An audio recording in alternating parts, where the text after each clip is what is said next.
A day in my life sa poging midwife ng San Luis. At ayun na nga, nagbabalik na nga po pala tayo sa ating part 2 ng video natin. Nung una, tagal nyo naghintay, no? Gusto mo yon? Gusto ko yon. At sa part nga pala na to mga guys, is pumain muna po kami ng aking baby. Ito nga pala yan sa SM Pampanga bago kami dumiretso sa hotel na pag-stayan namin. At dyan nga pala, tapos na po pala kami kumain. At magagala mo muna kami ng mga ilang minuto. Ano pinagsasabi ko? At dyan pala, nagyaya yung boyfriend ko na pumunta muna dito sa H&M para magtingin-tingin daw ng mga damit na gusto niyang bibilin. Pero di naman pala siya bibili. Pinapunta niya lang ako dito para maggala-gala kami, para mag-window shopping. Ganun po talaga pag wala kang pera. At okay na rin pala yan para mas malibang ang aking baby para di niya mahalata na may surprise ako sa kanya mamaya. At ayan nga pala, is namimilit na pala siya dyan. Nabibili niya, din niya alam. Meron din pala akong regalo sa kanya na dyan ko na rin binili. Ano yun? Gusto mo yun? Gusto ko yun. At fast forward tayo mga guys. Nandito na nga pala tayo sa locker ni Sunshine ng Nature Garden. At ayan, dito nga po pala yan sa Azure North. Dito po sa San Fernando, Pampanga.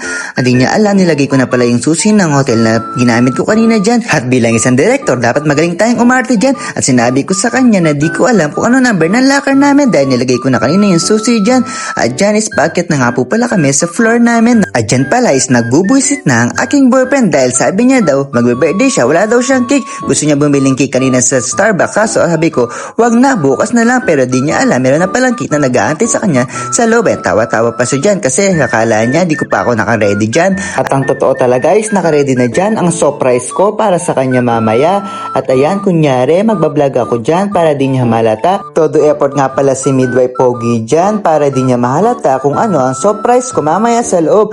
At dyan pa pala, papasok na po pala kami sa aming room. At siya nga pala ang pinagbukas ko ng pinto para mamaya aesthetic talaga ang ating surprise. At pumasok na nga pala kami sa aming room. Hindi niya pa pala napansin ang nakaayos sa loob ng kwarto.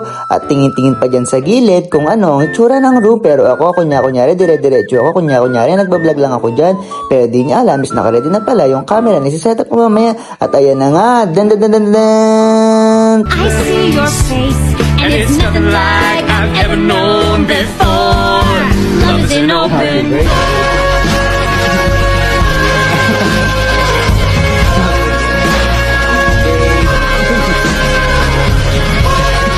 I want you to know I love you the most.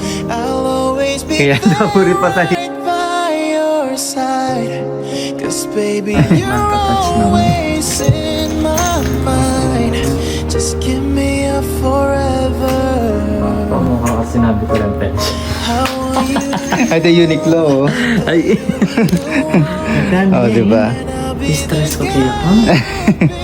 miss these. Nananini? Pweto nga po ito nanay ganap. You and say, bit of bit, baby. Taling ako talaga dyan. Nasa kin. Na? Sabi kay Tita Kemi, gaya Kenny.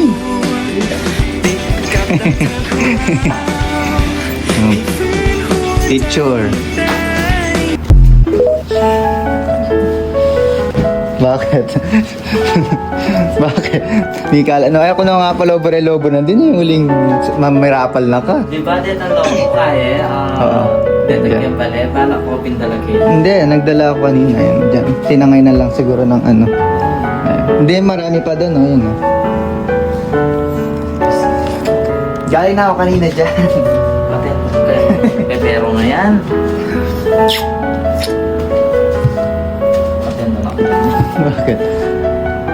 O, doon ka na. Masyado Picturean kita. Baby ne.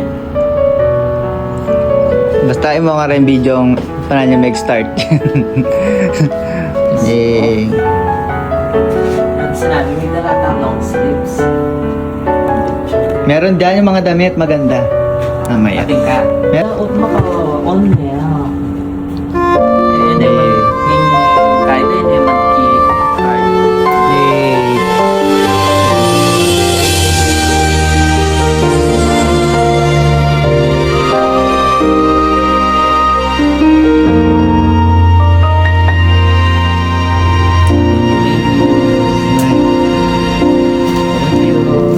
I love you. Palang kagising ko hanggang king pagkeran, Ika'y laman ning isip ko, hamponing ka kong puso. Ika'y paninap ko, ingsi ka na ning luko. Masalaya, awan ko'y ngegana-gana, ibugnos ko ingagyo ko, ipakit ko na ikamu, ingkaluguran ko. Buklat me maning puso ko,